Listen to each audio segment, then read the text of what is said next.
안녕하십니까. 헬로 이슈 토크 시간입니다. 2025년 을사년은 민선 8기 완성의 해로 삼겠다. 우리 지역 자치단체장들의 한 목소리입니다. 지난해 단단하게 다진 사업들이 올해 어떤 결실을 맺을지 궁금한데요. 김동근 의정부 시장 모시고 이야기 나눠보도록 하겠습니다. 시장님 안녕하십니까? 네, 안녕하십니까? 네, 새해 첫날 항상 시장님께서는 시민들과 함께 걷기로 한 해를 시작하셨는데 올해는 아쉽게 취소가 됐습니다. 그래서 올해 첫날 그 어디에서 의미를 찾으셨나요? 예, 새해 첫날 시민들과 함께 걷기 행사를 하면서 새해 의지를 다지고자 하는 것들이 취소가 돼서 저도 굉장히 아쉬웠습니다. 하지만 국가 애도 기간을 맞아서 무안공항에 참사를 당한 유가족을 위로하는 것이 우선이라고 생각을 해서 그 위로를 하는 마음을 우선적으로 다졌습니다. 그러면서 한편으로 올해가 의미하는 바가 뭘까? 그리고 우리 사회가 지금 겪고 있는 어려움 어떻게 극복할까 하는 것을 생각하는 시간들을 가졌습니다. 국가가 굉장히 소란스럽고 어렵습니다만 올해 지방자치를 시작한 지 30년입니다. 적어도 지방에 있어서만큼 시민들의 일상생활에 불안함이 없도록 해야 되겠다라고 하는 것과 또 올해는 마침 푸른 뱀의 해인데 지혜와 변화와 성장을 상징하는 그 뱀의 해의 의미를 살려서 우리 사회가 한 차원 더 새로운 변화와 생장을 하는 그런 틀을 다져야 되겠다 하는 그런 생각을 하면서 한 해를 출발했습니다. 네. 네, 올해 처음부터 사실은 불안감, 안타까움 이런 게 너무 많았습니다. 말씀하신 것처럼 이제 푸른색으로 또 한 해를 시작할 수 있도록 어서 빨리 또 일상으로 또 복귀를 했으면 좋겠을 텐데요. 지난해 신년 기자회견 때 혹시 의정부 시장님께서 말씀하신 내용이 어떤 게 있는지 기억을 하시나요? 예, 지난해 신년 기자회견을 통해서 의정부의 좋은 일자리를 만들고 의정부의 삶의 질이 높아가는 그런 도시를 만들겠다라고 하는 다짐을 하게 되었습니다. 그러면서 지난해 그 하나하나 구체적인 실천 계획들을 세우고 그리고 그것을 현실화시켜 가게 되었는데 올해 정말 중요한 해라고 생각을 합니다. 올 1년 동안 저희들이 계획을 한 것들이 시민들께서 체감할 수 있도록 그 길을 만드는 것들 그리고 또 의정부가 갖고 있는 굉장히 큰 성장 잠재력이 있는 그 기반을 다져가는 일들 제가 올해 챙겨야 될 중요한 일이라고 생각합니다. 네, 그래서 이런 말씀을 하셨어요. 올해는 미래 성장 기반 구축을 핵심 목표로 삼겠다. 작년에는 이제 현실화했다면 이제는 또 미래를 준비하시는 한 해로 또 만들겠다라고 하셨는데 이 구체화하겠다라는 건 어떻게 보면 될까요? 예, 우선 의정부시의 가장 큰 현안이라고 할 수 있는 좋은 일자리 역시 좋은 기업을 유치하는 일이 돼야 되겠죠. 지난해에 LH 경기 북부 본부 그리고 데이터 클라우드 센터 그리고 바이오 기업 등 굵직한 5개의 기업을 유치하게 되어졌는데 올해도 계속 그곳에 못지않은 큰 기업들의 유치가 본격하게 될 것입니다. 의정부시는 미군이 떠난 공여지라고 하는 좋은 토지 자산을 갖고 있습니다. 그 자산에 대해서 많은 분들이 관심을 갖고 있습니다. 지난해 저희들이 기업 유치를 위한 기업 유치 설명회를 가졌었는데 정말 많은 기업들이 100개 이상의 투자자들이 와서 같이 지켜봤고 특히 다른 투자 설명회에서는과 달리 의정부에 있어서의 미군 공예지를 직접 투어하면서 그 땅의 가치를 살펴보는 좋은 기회가 있었습니다. 그 결과로 많은 기업들에서 실제 투자 유치 의향서를 저희들한테 제출하기도 했고요. 이 부분들을 하나하나 올해 실천해가는 일들이 굉장히 중요하게 생각하고 있습니다. 제가 기억에 남는 게 데이터 센터 유치하셨을 때 그 대표님인지를 업으셨던 맞습니다. 기억이 있어요. 너무 감사하다면서. 네, 맞습니다. 그렇죠. 저희가 데이터 센터를 유치한 것을 굉장히 주목해서 보고 의미 있게 봤었던 것은 데이터 센터는 데이터 센터 자체가 만드는 일자리기보다는 데이터 센터가 갖는 저장 용량을 활용을 한 많은 기업들의 생태계가 만들어지는 것에 굉장히 주목을 했습니다. 그리고 데이터 센터가 위치하는 그 공간이 용현산업단지에 위치하게 되는데 용현산업단지에 데이터 센터 클라우드가 들어오는 걸 계기로 해서 첨단 업종이 들어오는 산업단지로 변경이 됐고요. 그리고 또 용현산업단지의 큰 규제가 문화재로 인해서 고도 제한이 있었던 30m 정도의 고도 제한이 있었던 것들을 2배 이상으로 훨씬 높여서 고도 제한의 제약을 풀고 그리고 용적률에 대한 제한 이런 것들을 푸는 것을 통해서 의정부에 기업하기 좋은 환경을 만들 수 있었다라고 하는 것들이 저희가 보기엔 굉장히 큰 의미 있는 일입니다. 그래서 업으셨군요. 그렇습니다. 너무 반가웠습니다. 네, 데이터 센터가 나무의 역할을 하면서 뿌리 내리는 또 다른 기업들이 굉장히 많이 있을 것 같습니다. 그래서 이 기업하기 좋은 도시라고 또 타이틀을 붙었는데요. 의정부시에는 또 어떤 비결이 있었기에 이 기업하기 좋은 도시가 가능했는지 그리고 올해는 어떤 또 울타리가 있는지 궁금하거든요. 의정부시는 우리 의정부 시민들이 생각하는 것보다 훨씬 좋은 경쟁력 있는 교통 환경을 갖고 있다고 생각합니다. 네. 강남에서 의정부 들어오시려면 30분이면 들어옵니다. 네. 인천공항 그리고 김포공항에서 45분 정도면 도달할 수 있습니다. 굉장히 좋은 위치에 있습니다. 그리고 무엇보다 미군이 떠난 공여지라고 하는 덩어리 큰 땅들이 있습니다. 그곳에 덩어리 큰 땅에 기업들이 와서 기업 활동을 할 수 있는 좋은 공간입니다. 그리고 의정부시에는 30대, 40대에 굉장히 우수한 인력들이 많이 있습니다. 현재 그분들이 의정부에 좋은 기업이 부족하니까 전부 서울 등 외부에 나가서 일자리를 찾게 되는데요. 우리 의정부에 좋은 기업이 위치하게 되는 경우 그분들의 인력을 충분히 활용할 수가 있기 때문에 저는 굉장히 경쟁력이 있는 곳이라고 생각합니다. 그리고 요즘은 좋은 경쟁력 있는 곳이 되려면 젊은이들이 자기 일상생활이 즐겁고 일상생활이 편한 공간이 돼야 됩니다. 그러기 위해서는 좋은 생태 환경을 갖추는 것이 굉장히 중요한데요. 의정부는 그런 면에 있어서 천연의 조건을 갖고 있습니다. 4개의 좋은 산으로 둘러싸여 있고 하천에 6개 하천이 모두 연결되어 있어서 5분 이내에 자연 생태 환경으로 모두 들어갈 수 있는 구조입니다. 그리고 의정부는 의정부라는 지명이로 의정부 도시가 만들어진 분명한 620여 년 전의 역사적인 일들에 대한 것들을 우리 역사에서 찾을 수 있습니다. 그만큼 오랫동안의 도시의 정체성이 분명하다라고 하는 의미입니다. 그런 의미를 바탕으로 또 경기 북부의 중심 행정도시로서의 여러 융합적인 문화활동들이 활발하게 되어진 이런 측면, 이런 것들이 결국은 기업을 유치하는 데 기본 바탕인 우수한 인력을 확충하는 기반이 된다고 생각하고 있습니다. 네, 과거와 현재가 공존하고 또 미래를 바라볼 수 있는 우수 인력까지 있다라고 말씀하셨습니다. 미군 부지 말씀하셨는데 반환공영구역을 활용한 경제자유구역을 지정을 추진하겠다. 사실 저희가 경제자유구역 하면 또 인천이 생각이 나는데요. 뭐 좀 비슷한 내용인가요? 예, 우리 의정부시는 좋은 성장 잠재력을 갖고 있지만 우리가 해결해야 될 가장 큰 규제는 의정부시가 수도권 정비계획법상 과밀 억제권역이라고 하는 제약의 문제입니다. 과밀 억제권역으로 제약이 되면 이곳의 산업단지에 대한 규제가 이어지게 되고요. 기업 활동을 하는 데 있어서 세금의 문제 등 여러 가지 조건에 있어서 매우 불리한 조건에 처하게 됩니다. 그래서 의정부시는 다른 도시하고 달리 그동안 지난 70년 동안 미군이 주로 주둔하던 도시로서의 제약이 많았고 지금 그 떠난 땅들이 잠재적 있는 땅들을 전부 묶어서 미군 공유지를 중심으로 한 경제자유구역을 지정하고자 하는 것입니다.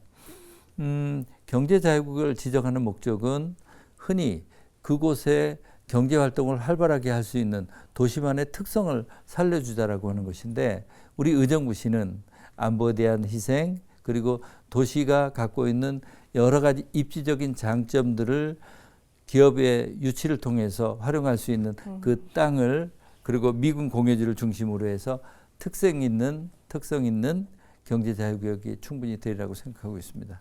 네, 저희가 지금까지 아주 큰 그림을 봤다면 이제 좀 내부로 들어가 보겠습니다. 지금 지역 경제, 그 골목 상권이 사실은 IMF 때, 코로나 때보다 더 심각한 상황이다, 어려워지고 있다라고 생각을 많이 하고 계신데요. 그 지난해 연말에 통큰 세일을 진행을 하셨어요. 호응이 좋았는데 이런 촘촘한 골목 상권 살리기 계획도 있으신가요? 작년에 특별히 기억나는 것 중에 하나는 네. 동호 우리 먹자 골목에 네네. 그것을 한번 어떻게 많은 사람들이 찾게 할까라고 하는 네. 생각에서 그 동호 마실 페스티벌과 그리고 의정부의 최초의 마라톤 대회를 연기시켰던 것입니다. 네, 맞습니다. 오후 4시쯤 출발해서 마라톤 코스를 돌고 돌아와서 들어오는 분들에게 생맥주를 마실 수 있는 사은권을 한 가지씩 제공해 드렸는데요. 저도 놀란 게 일주일쯤 지나서 그 사은권으로 제공해 드린 네. 맥주 티켓이 얼마큼 회수됐을까라고 확인해 봤더니 네. 80% 가까이가 회수가 됐습니다. 한번 생각해 보면 맥주 티켓을 하나 받은 분들이 맥주를 한 잔만 마셨을 그렇죠. 가능성은 없습니다. 네. 여러분들이 같이 여러 잔의 그렇죠. 맥주를 시켰을 것이고요. 안주를 시킬 것이고 적어도 한두 시간은 그곳을 모두 찾았던 것입니다. 제가 어제 그 상인회장을 네. 동호마을의 상인회장을 만났는데 네. 그때는 반짝 경기가 아주 좋았다라고 하는 그렇게 네. 표현을 하시더군요. 네. 이것처럼 소상공인 여러분들께서 무언가 우리가 지역사회와 연결을 해서 같이 힘이 되어서 같이 나아간다라고 하는 것을 같이 공감하고 느끼고 자신감을 갖게 하기 위한 것이 굉장히 중요하다고 생각합니다. 올해도 의정부의 곳곳에 있는 그런 상권들이 개별 상권별로 컨텐츠가 분명한 그리고 테마가 분명한 그런 페스타를 계속 진행해 갈 예정입니다. 준비할 예정이시고 그 동이 하나의 브랜드가 되었다라는 생각이 들고요. 그 아까 맥주 티켓 말씀하셨는데 그 굉장히 좋은 영향력을 네, 맞습니다. 미쳤다라고 할 수 있겠네요. 그리고 저희가 또 질문 드리고 싶은 게 이제 아까 마라톤 얘기하셨지만 그 걷고 싶은 도시를 계속 지난해부터 처음부터 강조하고 네, 계셨어요. 이 걷고 싶은 도시국도 그 신설을 하셨는데 어떻게 만들어져 가고 있나요, 지금은? 네, 그렇습니다. 전국 최초죠. 네. 걷고 싶은 도시국을 만들어서 운영을 하게 됩니다. 걷고 싶은 도시가 되려면 몇 가지 조건들이 있어야 됩니다. 우선 걷는 거리가 편안하고 안전해야 되고요. 그리고 걷고 싶은 도시가 되기 위해서는 도시 곳곳에 생태 환경이 잘 갖춰져야 됩니다. 그리고 도시 곳곳에 이야기, 문화가 살아 있어야만 합니다. 그리고 무엇보다 대중교통이 발달되어야지만 걷고 싶은 도시가 됩니다. 차로의 주인은 자동차가 아니라 사람이라고 하는 인식이 있어야 걷고 싶은 도시가 됩니다. 이렇게 되기 위해서는 여러 기능들을 같이 한꺼번에 같이 공유를 해야 되겠죠. 우리 교통의 특히 도로교통의 측면, 문화의 측면, 하천을 관리하는 부서, 산림을 과시하는 부서, 그리고 도시 전체를 디자인하는 부서 이런 부분들을 통합해서 걷고 싶은 도시국을 만들어서 이제 본격적인 틀을 잡아서 운영을 하고 있습니다. 올해 작년에 진행해왔던 일들이 올해는 구체적으로 현실화될 것입니다.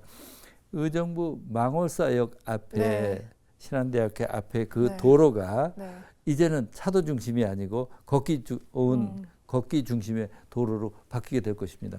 그리고 의정부 곳곳에 하천에 걷고 싶은 거리, 산자락의 주변의 변화, 그리고 가로 환경에 있어서 변화되는 모습들을 하나둘 보게 될 것입니다. 가능동에 있어서의 도로의 변화 등 이런 부분들이 변화되는 모습을 보면서 걷고 싶은 도시가 이렇게 변화되어 가는구나 하는 것들을 실감하게 되는 한 해가 될 것입니다. 제가 확실히 느낀 건 하천은 걷기가 굉장히 좋게 이어져 네, 있더라고요. 네, 그래서 맞습니다. 중간에 끊기지 않고 사실은 걸어갈 수 있는 게 굉장히 중요한데 예전에 자전거길 한참 만들어질 때 사실은 차도 때문에 자전거길이 끊겨가지고 되게 힘들어했는데 네. 그 걷는 그 주인이 사람인 것처럼 그렇게 이어질 수만 있다면 요즘 건강 많이 생각하시는데 맞습니다. 굉장히 네. 좋은 또 곳이 되지 않을까. 네. 일부러 걸으러 또 의정부시로 올레길처럼 맞습니다. 오지 않을까 이런 네. 생각이 듭니다. 네, 시장님 또 저희가 물론 이런 건강, 도시 디자인 이런 것도 좋지만 시민들 중에 또 복지 관련된 분들을 그 부분을 놓치고 갈 수는 없을 것 같은데요. 그 의정부시 복지 정책에는 혁신이란 수식어를 붙일 수 있어야 한다라고 강한 의지를 보이셨습니다. 이게 무슨 내용인가요? 예. 의정부는 정말 복지 부분에 있어서 어느 도시보다 더 혁신을 해야 될 도시입니다. 전체 예산의 60%가 복지로 사용되고 있습니다. 의정부는 더 이상 우리 시가 갖고 있는 예산만을 가지고 복지가 필요한 시민들을 모두 감당하기에는 부족합니다. 이젠 시민들이 모두 참여하고 그리고 시가 사용하게 되는 예산을 보다 더 효율적으로 사용해야 될 이런 측면에 있습니다. 그래서 의정부만의 복지 브랜드를 만들게 되었는데 네. 그것이 바로 모두의 돌봄이라고 하는 브랜드입니다. 시민 모두가 내가 복지의 주체이기도 하고 객체이기도 하다라고 하는 그런 것으로 접근을 하게 되겠죠. 구체적으로 복지의 대상을 생각해 보면 우선 아이들에 대한 관심들이 커져야 되고요. 네. 그다음에 장애인에 대한 문제, 그다음에 소득이 낮아서 빈곤에 대한 문제, 네. 그리고 어르신들에 대한 관점, 이것이 저는 굉장히 중요하다고 생각합니다. 물론 여성에 대한 배려도 중요한데 이런 것들에 대해서 하나하나 개선책을 찾아갑니다. 아이들을 위한 배려, 아이들 보험 클러스터로 대표되는 의정부만의 특성 있는 것이 바뀌게 됩니다. 장애인, 의정부 시청 옆에 있는 그동안 테니스, 실내 테니스장으로 쓰던 것을 모두의 운동장으로 네. 바뀌게 됐죠. 그리고 특히 중증 발달 장애인들의 경우에는 가족에서 일원이 돌봄을 했을 때 그 돌봄의 보상이 되어질 수 있도록 하는 이런 것들을 했고요. 그리고 어르신들의 경우에는 의정부에서 자랑하는 어르신들이 모여 있는 공간이 호당이라고 하는 것이 있습니다. 효자역 비근에 네. 호당이 되어져서 어른들이 마음껏 이곳에 모여서 바둑도 드시고 또 건강에 대한 여러 가지 정보도 같이 나누시는 이런 공간들이 있는데 이것을 계속 호당 2호점이 올해 상반기에 개선이 될 것이고요. 그리고 또 의정부시에 혼자 생활하시는 독거노인분들이 굉장히 많으십니다. 그분들을 늘 일상적으로 찾아가서 혼자 어려움을 겪고 계신 분들에 대해서 어려움을 알고 대처를 하기 위한 수색대, 어르신들을 찾아가는 SOC 수색대 등 굉장히 다양한 프로그램들을 가지고 촘촘하게 복지 프로그램들을 만들어가고 있습니다. 네, 말씀하신 거 들어보니까 올해는 굉장히 구체적으로 또 시민들이 직접 느낄 수 있는 그런 정책들이 많이 마련돼 있다는 걸 알 수 있겠습니다. 선생님, 저희가 더 많은 이야기를 나누고 싶지만 시간이 또 다 되었습니다. 끝으로 또 의정부 시민분들께 이 자리를 빌어서 한 말씀 부탁드리겠습니다. 2025년 새로운 희망으로 한 해를 맞이해도 좋다고 말씀드리고 싶습니다. 의정부시 지난 3년 동안 우리가 해야 될 일들 전체 틀을 잡아오고 한 걸음 한 걸음 왔습니다. 이제 그것에 대한 구체적인 변화의 모습들 의정부 시민 여러분들과 함께 하게 될 것입니다. 의정부가 갖고 있는 잠재력 그리고 시민 한 분 한 분이 내가 의정부 시민이다라고 하는 자부심을 가질 수 있는 그런 한 해가 될 수 있도록 최선을 다하도록 하겠습니다. 네, 지금까지 김동근 의정부 시장님과 함께 말씀 나눠봤습니다. 오늘 자리해 주셔서 감사합니다. 네, 감사합니다. 네, 헬로 이슈 토크는 여기까지입니다. 시청해주신 여러분 고맙습니다.